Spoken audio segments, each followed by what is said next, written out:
Welcome, Dr. McLean, the distinguished Dr. McLean. We are so happy that you could join us as a part of this pre-COP work for the HBCU Green Fund. Thank you so much for joining us and welcome. Thank you so much. I'm glad to be here.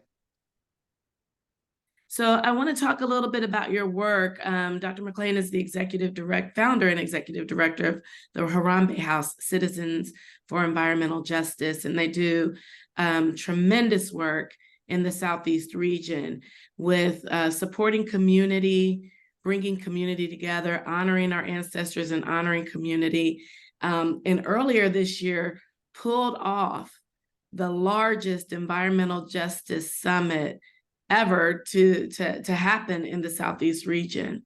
So I want to talk to you a little bit about that. You organized both the Southeast Environmental Justice Convening and then subsequently the Southeast Environmental Justice Summit earlier this year.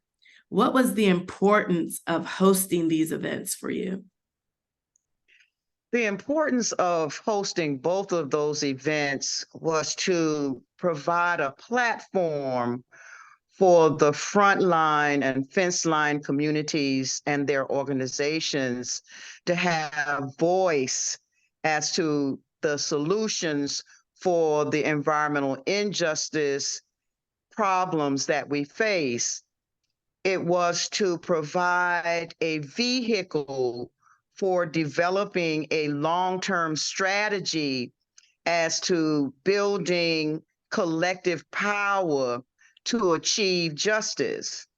It was the first time that we gave thought to organizing at the regional level, because we have participated in quite a few national convenings and conferences, local, state, but we've never sat down as a region to talk about, first of all, what are our priorities? What are those key issues in the environmental justice arena, as well as the climate change work? What are our priorities?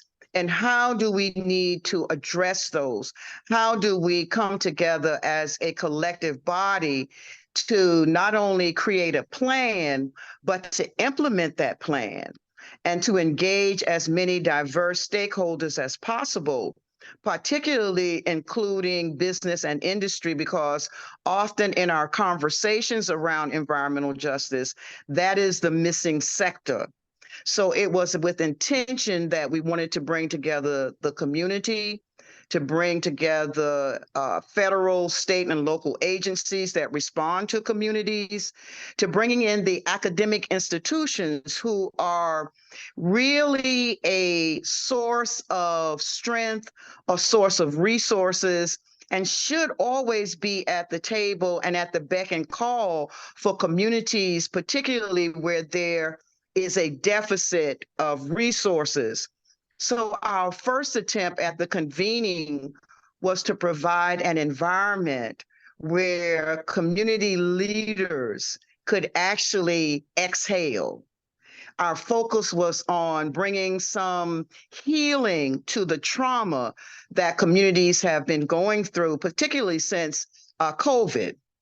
Our intent was to provide a very relaxed, green environment where people could open up and speak honestly about what they were going on. We were brought in folks who could actually help facilitate healing. We included massage and Tai Chi and yoga and walks. And so it really was an opportunity for communities to look at their work and their fellowship and communion with others in a way that they had not been able to do before. So we opened up a sort of a free healing environment where folks could be really, really, really honest. But that was in preparation for the actual summit that took place in Atlanta, where we got down to the brass tacks. So, okay, the state circles have met. They've begun to identify their priorities. Now, how do we begin to put the meat on the bones? How do we begin to identify identify those community-based solutions that could be incorporated into the plan. What does a 10-year plan look like? Because we've never done that before. But to our surprise, people were really hungry for that kind of convening that was held in St. Simon Island at the Epworth Retreat Center, and then to move to a more structured environment in Atlanta. So it was something that folks really resonated with, and they saw it as an opportunity to go beyond the regular coming to the conferences and listening to presentations and then going home and doing nothing. These two events actually invited people to participate fully, to have their voice integrated, and as I said, started off by saying exhaling and then inhaling together in a way that would set a precedence for how regions can organize themselves and look long range at how to resolve and solve some of our problems. Often we are so short-sighted. Okay, it's today, it's the incident that happened, it's the fumes that came out of the oil refinery, or it's an accident at the port. And so we respond to that, always emergency, always like just trying to put these Band-Aids on. So how can we sit down together and build out this plan where it is truly reflective of as many voices as possible? So that was the intention. And as you said earlier, the numbers just blew our mind. And the subsequent conversations is even more important because people are really energized, they're invested, and they're working away from the conference setting. And that's very important.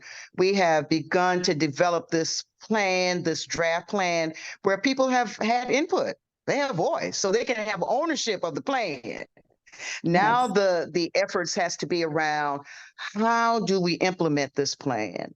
And so the ACANET, which stands for academic institutions, communities, and agencies, how can we use that model to actually implement a 10-year plan? How do we garner the resources and the people that it will take to ensure a successful 10-year strategic action plan implementation? So what I'm hearing you say, some of the outcomes from that summit were, one, the 10-year plan, and two, this ACANET convening that's coming up in November. It's November 9th through 12th in Atlanta, Georgia, being held at both Morehouse and Spelman College. What are some of the outcomes that you want to see happen from these convenings? Well, first of all, is on the plan itself. We want people to buy in and says, yes, this represents a good picture of our priorities. The strategies for addressing those priorities are intact. They look like things that if we do them, we'll be successful. Also, the organizing of state circles. We are 8 states in Region 4. And we would like to see each of those states have a state circle that is responsible for assisting in the implementation of the plan. Yeah. We want to see government take its role in the plan, but more importantly, our academic institutions, particularly our HBCUs.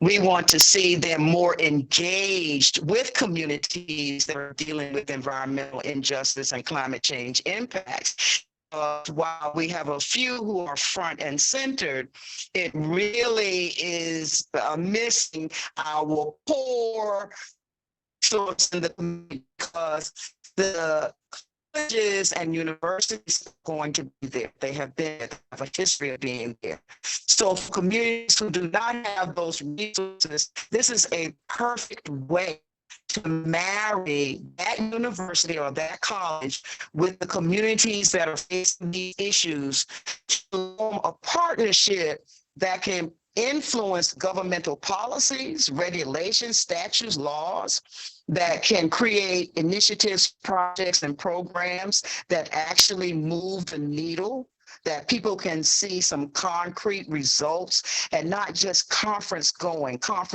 and presentations and discussions, but actual projects on the ground where people at the end of a certain period of time can say, oh, wow, we have moved the needle. Oh, wow, we have addressed that. Oh, wow, we have reduced X, Y, and Z. We have put in community solar. We have air monitoring programs going on in the region, in the counties, in the states. Those are some of the concrete outcomes that we're looking for. To develop a vehicle that will be long-term, that will be able to evaluate progress in terms of benchmarks. What have we done in a year? What have we done in 2 years? Also, this plan focuses on intergenerational work. So it is part of our responsibility to include in this plan creating a pipeline of young people who are ready to lead this fight, to stand by the elders, to work with the elders, to carry the heavy load, because many of us have been in this fight 30, 40, 50 years. And while we are experienced and we are wise, our bodies can't take too much. So this plan is looking at how do we train up? How do we reinforce this new generation, this younger generation with so many brilliant ideas, so much training? How do we engage them in community where we won't be able to necessarily pay them $100,000 in cash money, but $100,000 in cash experiences? That's really important for us. How do we begin to bring in the big greens, the allies that have said they want to stand with us in this fight? What is their role? Where is their pocketbook? How do they really stand with us? And then, as I said earlier, how do we bring in business and industries? How do we bring in the polluters to change their mind, to change their behavior? Because if we don't shift their behavior, we'll be fighting the next 40, 50 years on the same issues. But if we can get them to the table and see that we're not be up and we're actually looking for a way to work together, to engage in what our name calls for, which is Harambe. How do we pull together to solve these problems where we are able to create wealth beyond the industry and businesses, but create wealth in the very communities that have been poisoned? So these are some of the things we're looking forward to seeing come out of this plan. And I failed to mention, we want to see how do we link across the waters? How do we build international relationships? Because we know impacts is everywhere. So how do we build relationships with Africa? How do we build relationships with the Caribbean? How do we build relationships with the other, even with Europe? How do we build these international partnerships that will serve this plan? Can you, speaking of that, so 2 things I want to touch on. So you talked about HBCU involvement. I think that's very important.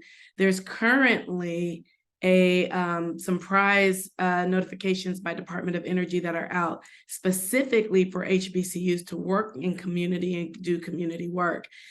So we got to get the message out, because I think the last day for them to apply for that is like November 1st. So I'm going to attach that link into this video message, or at the bottom of this video message in the comments somewhere. So those HBCUs looking at this will know they can go in there and they can go in. It's a fairly simple application and apply to get some of this funding to do some community work. So that's one. You talked about your international work, and we are excited about the ACANET convening. For those of you who haven't registered, the registration is on Eventbrite.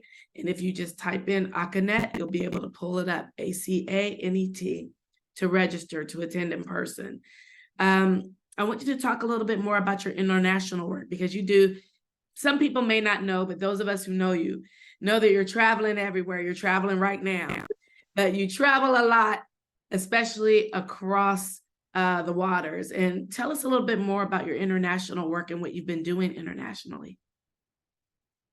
Our international work started back really in 1974. I'm dating myself now, when we first went to Tanzania to attend the Sixth Pan-African Congress.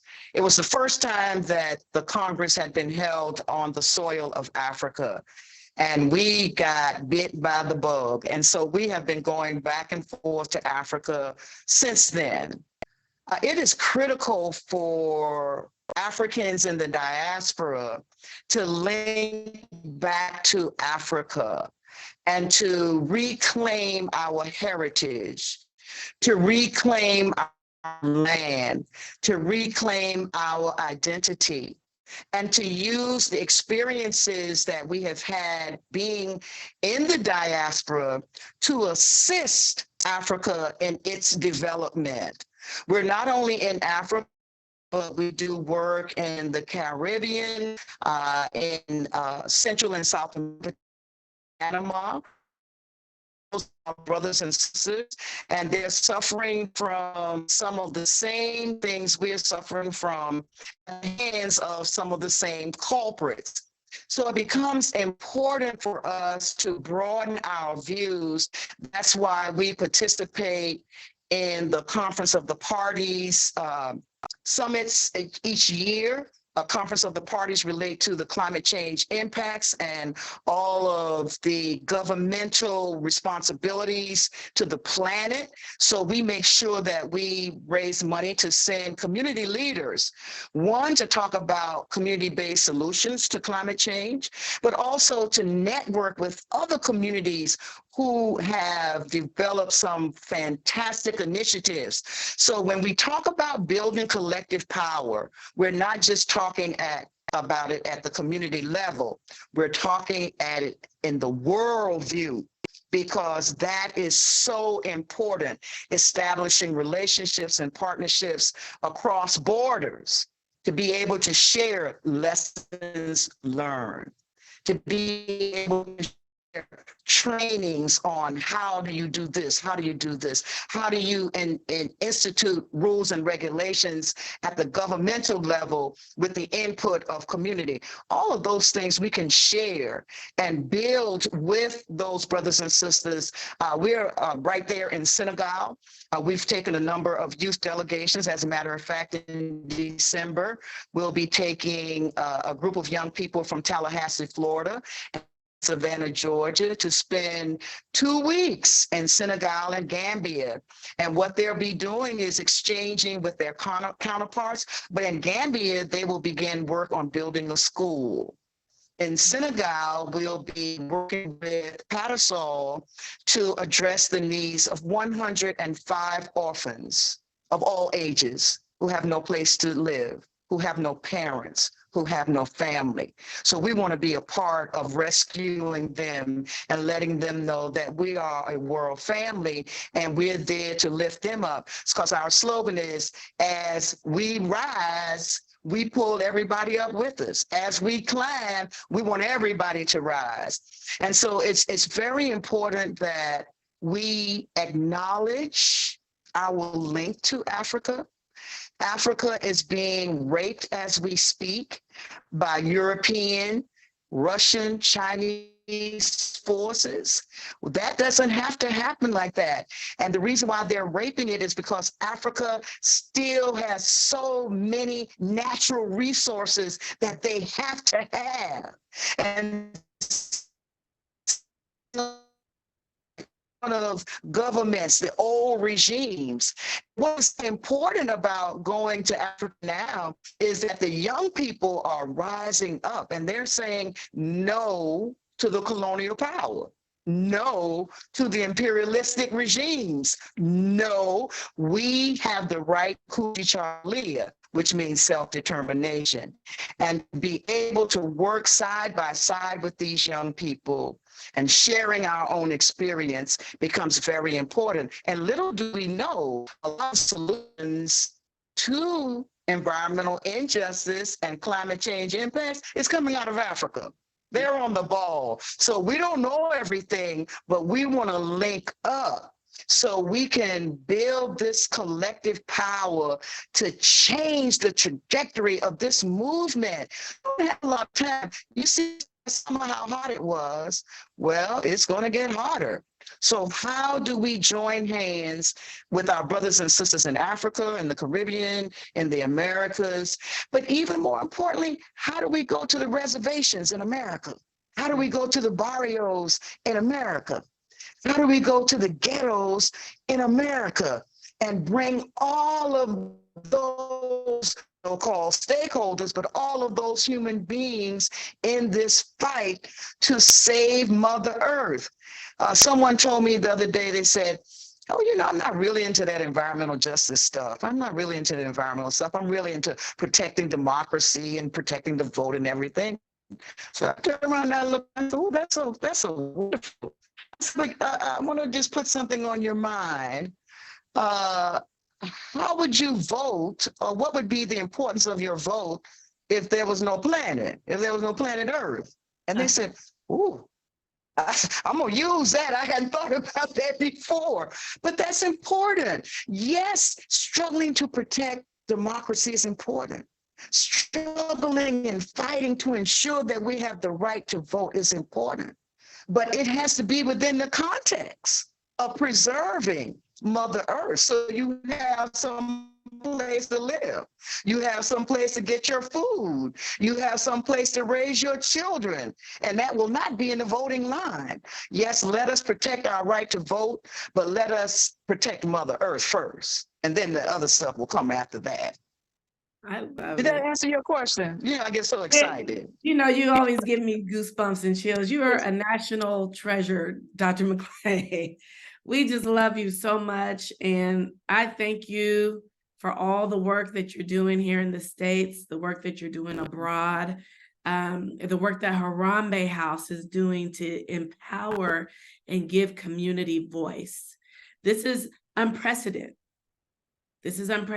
So the work that you're doing and that Harambe House Citizens for Environmental Justice is doing should be elevated. We should be lifting it up so we can support you more, support your goals, and support you supporting us. And so I just want you to know that I appreciate you. We thank our national treasure, Dr. Mildred McClain. Are there any last words or anything that you want the audience to take away from this discussion?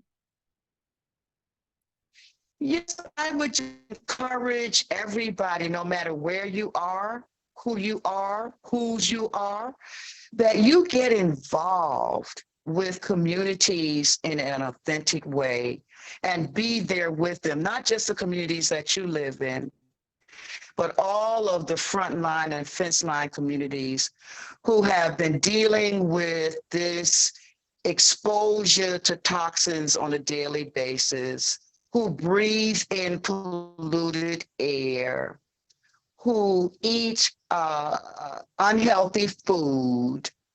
How do we create a way for us all to work together to uplift all people, all humanity? How do we save Mother Earth? How do we preserve tradition and cultures? How do we preserve our elders and their contribution? How do we lift up our communities to go beyond just feeling distressed and traumatized, where we can look forward to a healthy planet and to see our role in that? This is a time where I call for all hands on deck, all boots on the ground, coming together to build this collective power to win, not just some little incremental things, but for us, at the end of 10 years, say, oh, we are engaged in renewable energy. We've trained a workforce. We have certified solar community resiliency hubs. We have X, Y, and Z that we fought for, that we built for, so that it represents the collective thinking and that we will be able to pass on to our children's children's children the earth as we know it should be. So again, my call is to Harambe. For those of you who can make it to Spelman and Morehouse, November the 9th through the 12th, come on, we need you. We need your voice. We need your thinking. We need your body. And for those of you who can't come, figure out a way to send us some money so that you're represented and we are able to carry on, because this is a very heavy lift for us. We thought it was just going to be something very light. But when 500 people show up Yeah. to have input, you know that you've done some work and that they're serious. The beautiful part was it was intergenerational. We had from the 4-year-olds to the 40-year-olds to the 70-year-olds and some of the 80-year-olds. And so everybody was at the table as they should have been. So my call is out to the HBCUs, to the MIAs, to all of the academic institutions to join us in this incredible piece of work that will be a part of the legacy that we leave behind, so that our children's children, they over our ancestors. They did it. And here we sit today, the mother healthy. We are engaged in sustainable practices. We all have our solar roofs, and we have our community gardens and farms, and we have all of our community-based health centers, all of those beautiful dreams that we have. So please join us as we build this Southeast Regional 10-year strategic action plan. And if you can't join us, figure out a way to support us. Thank you so much, sister. You've asked some wonderful questions. You know, you and I can talk all day. But I thank you, because without you, coming with those coordinating skills and that forward thinking, I don't think we would have been successful. So everybody played a role. Our hat is off to you. We're not going to let you go. We're going to join you in your work, your international work. We're going to support you so that this becomes a real Harambe process where we're all pulling together to make sure that our communities are healthy, they're vibrant, and they're prosperous.